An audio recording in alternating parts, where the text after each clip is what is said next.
goodwill of people who had no goodwill in for us, and perhaps we've now learned a lesson.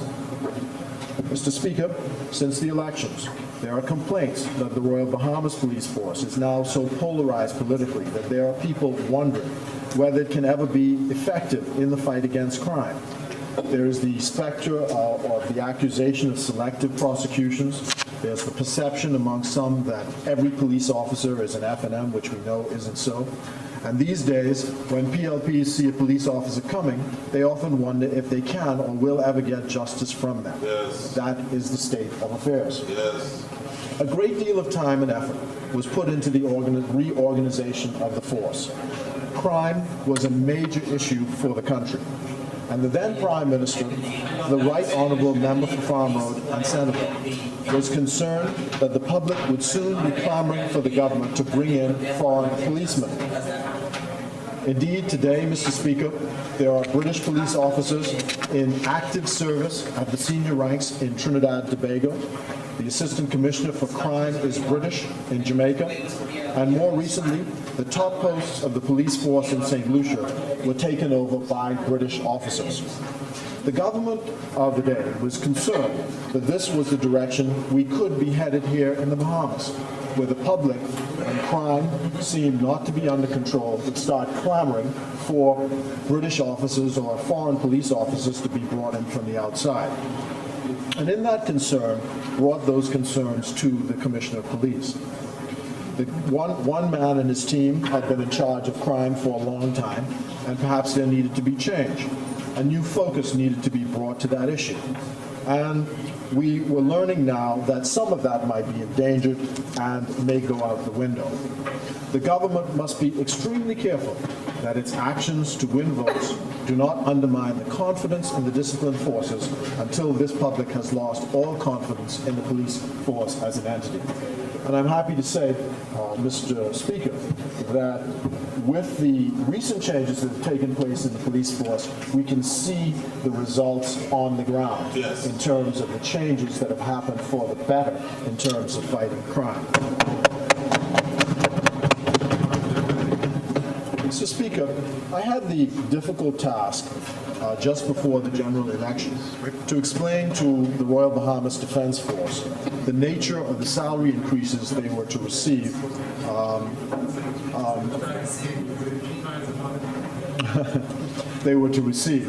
I was a member of the National Security Council, and I visited in that capacity the force with the then Attorney General.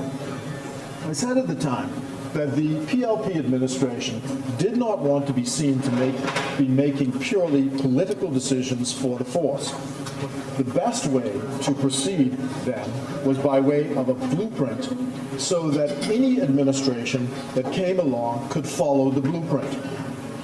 The study done by the Canadian expert was concluded last year, and he made specific the committee or commission made specific recommendations on staffing, on salaries, and on equipment, all of which were in train when we left office. I commend this approach to this new administration, and I see that they have announced that there's to be some expenditure of some $50 million to equip the Defense Force, although I must confess I have not found it in the estimates, but never mind, there's a way to rectify that as an issue. So what we ought to do is to continue the reform of the Defense Force, provide them with the equipment, follow the blueprint. But, Mr. Speaker, I shall never forget when one of the officers raised his hand and said, I understand what you said, and I agree with what you said, but you think you can't throw us out $300 before the election? Interesting. Because, unfortunately, this becomes symptomatic of the culture which now appears to be endemic in our country. And one is loath to criticize it for fear of political reprisal, while at the same time realizing that a situation like this cannot stand.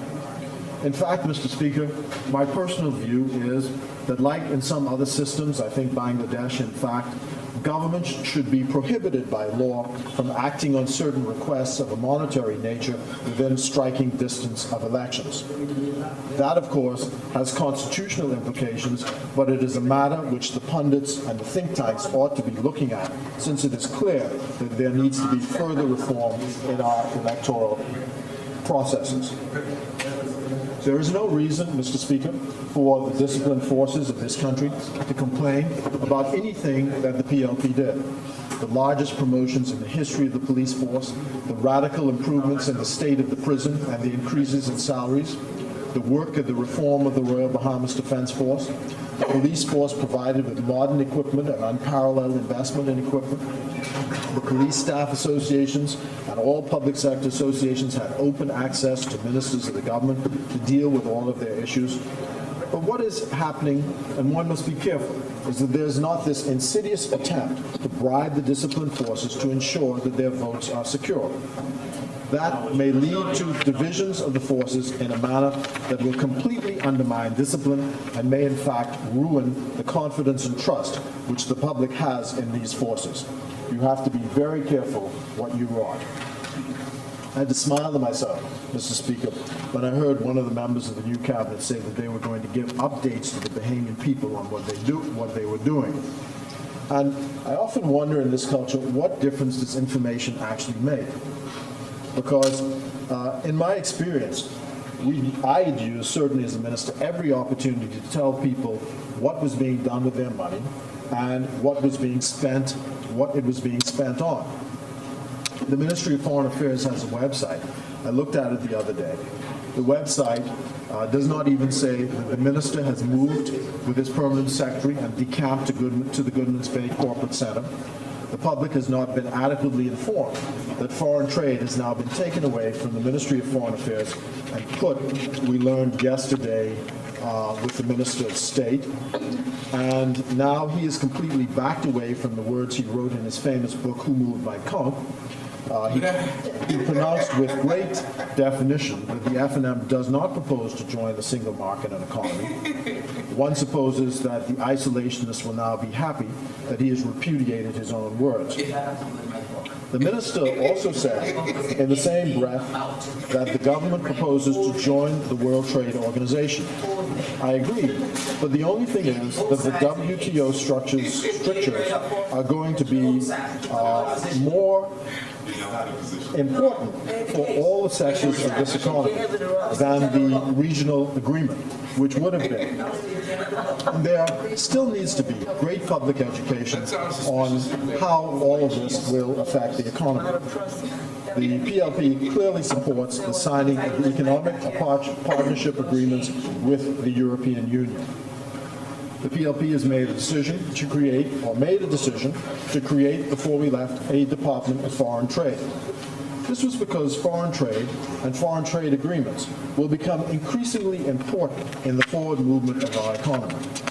The first of the issues, of course, the economic partnership agreements with the European Union, which should be signed before the end of the year, is of course the first of them, and they affect three manufacturers in the country in particular, and I believe there was left a standing committee with then Ambassador Archer, with the private sector, including the Chamber of Commerce, to move these matters forward.